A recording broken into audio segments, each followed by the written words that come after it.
नमस्कार. वैशूज किचनमध्ये आपल्या सर्वांचं खूप खूप मनापासून स्वागत आहे.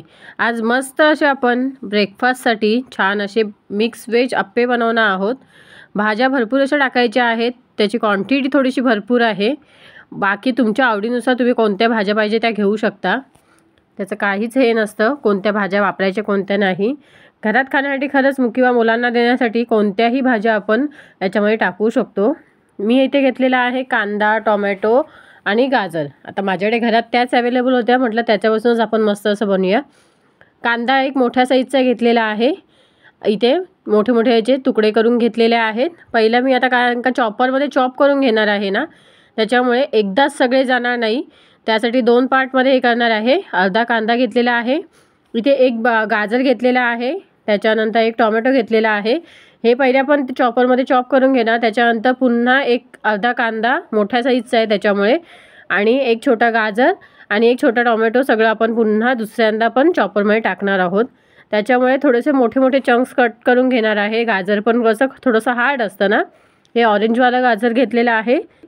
गाजरचे पण मोठे मोठे तुकडे असे करून घेतलेले आहेत, साईडला ठेवलेले आहेत. कांद्याचे मोठे मोठे तुकडे करून घेतलेले आहेत, ते एका साईडला ठेवलेले आहेत. त्यानंतर बघा छोट्या साईजचा टोमॅटो घेतलेला आहे. ह्याच साईजचे 2 टोमॅटो घेतलेले आहेत. तेही आपण मस्त असं चॉपरमध्ये चॉप करून घेणार आहेत. त्याच्यामुळे जास्त छोटे असे तुकडे बारीक केलेले नाही आहे, मोठे मोठेच ठेवलेले आहेत. आता हे सगळे आपण तुकडे कट करून घेतलेले आहेत, ते चॉपरमध्ये व्यवस्थित चॉप करून घ्यायचे आहे. सगळे पहिले व्यवस्थित टाकून घेते. त्याच्यामध्येच टाकणार आहोत आपण हिरवी मिरची आणि कोथिंबीर. मस्त फाईनली चॉप होते, त्याच्यामुळे दाताखाली वगैरे येणार नाही. मुलांनाही देणार असेल ना तर दाताखाली अजिबात येणार नाही. त्याच्यामुळे अशा पद्धतीने नक्की ट्राय करा. आणि ते कोथिंबीर घेतलेली आहे, ती पण मी चिरायचं ना घेऊन बारीक चिरून नाही घेणार आहे, ते चॉपरमध्ये चॉप करून घेणार आहे. थोडीशी तोडून टाकलेली आहे चॉपरमध्ये, आणि मस्त इथे असं आपण छान चॉपरमध्ये चॉप करून घ्यायचं आहे. चॉपरने ते इतकी मस्त असं हे केलेलं आहे ना की इझिली आपलं मस्त कोणतीही भाजी असं चॉप होते. कोथिंबीर टाकली होती, तिथे मस्त मधल्या ब्लेडला सगळी गुंडाळून गेलेली आहे, त्याच्यामुळे ती काढून घेतलेली आहे. पुन्हा सेकंड टाईम जेव्हा लावेन ना, कारण का आताचं थोडंसं लॉट जास्त आला त्याच्यामुळे ते फिरलं नाही वाटतं.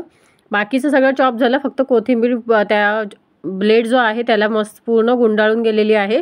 ती आता पुन्हा सेकंड टाईममध्ये मी व्यवस्थित बारीक चॉप करून घेणार आहे चॉपरमध्येच. आता हे बारीक चॉप केलेल्या ज्या भाज्या आहेत त्या आपण, माझ्याकडे इथे इडली बॅटर आहे त्याच्यामध्ये मी टाकते आहे. मस्त असं इडली बॅटर होतं, त्याच्या इडल्या वगैरे बनवलेल्या, डोसे वगैरे. त्याच्यामुळे ते बाकीचं जो उरलेला बॅटर आहे ना त्याच्यापासून म्हटलं बनवूया आपण मस्त असे अप्पे बनवूया, मिक्स व्हेज अप्पे.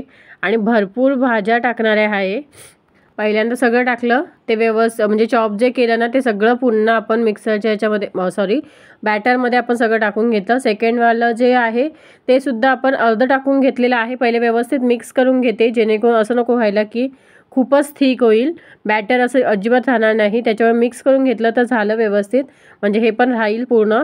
त्याच्यामुळे बाकीचं जे सगळं आहे ना भाज्या, त्या सगळ्या मी मस्त अशा याच्यामध्ये टाकून घेते आहे. म्हणजे भाज्या इतक्याही ओव्हर नाही होणार की त्याच्यामध्ये बॅटर दिसणार नाही, आणि बॅटर ही व्यवस्थित आपल्याला दिसायला पाहिजे. त्याच्यामुळे बॅटरही दिसेल आणि भाज्यांचं प्रमाणही खूप जास्त आहे. तुम्ही पाहूच शकता इथे मस्त असं व्यवस्थित मिक्स करून घेते आहे.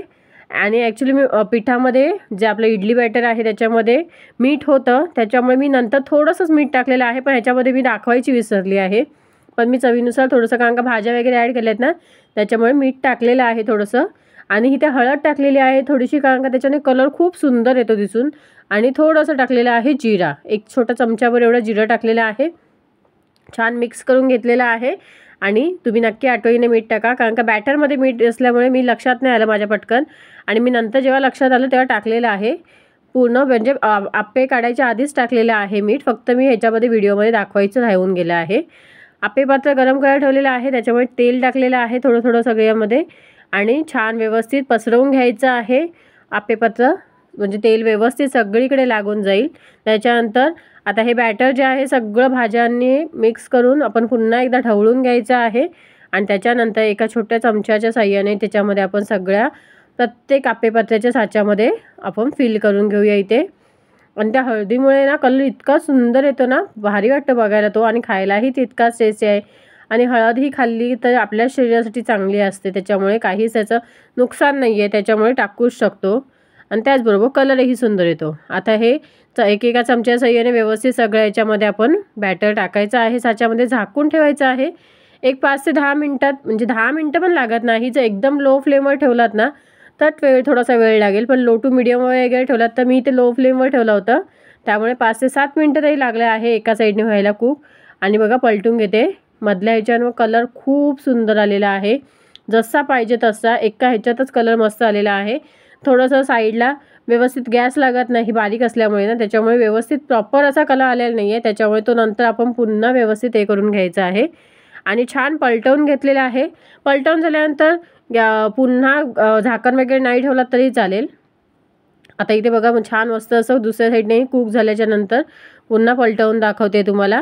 आणि मस्त असं दोन्ही साईडने कुक झालेलं आहे. बाकीच्यांनाही मी मधोमध व्यवस्थित पुन्हा घेऊन त्यांचा कलर छान असा गोल्डन कलर जो असतो ना प्रॉपर असा, तसा करून घेणार आहे. आलटून पलटून दोन्ही साईडने छान. आणि थोडेसे मस्त साईडने ना क्रिस्पी होतात, त्याच्यामुळे खूप भारी लागतात. आणि अशा पद्धतीने सगळे आपल्या आप्पे तयार झालेले आहेत. सर्विंग प्लेटमध्ये काढून घेतलेले आहेत. त्याचबरोबर आहे खोबऱ्याची चटणी. मस्त अशी हा फायनल लुक बघा किती सुंदर आलेला आहे ना. आणि हळद टाकल्यानंतर असा सुंदर लुक येतो, त्याच्यामुळे तुम्ही नक्की ट्राय करा. कसं वाटलं मग आजचा हा व्हिडिओ, आजची ही रेसिपी? आय होप तुम्हाला आवडली असेल. व्हिडिओ आवडल्यास व्हिडिओला लाईक, शेअर, सबस्क्राईब करायला विसरू नका. थँक्यू.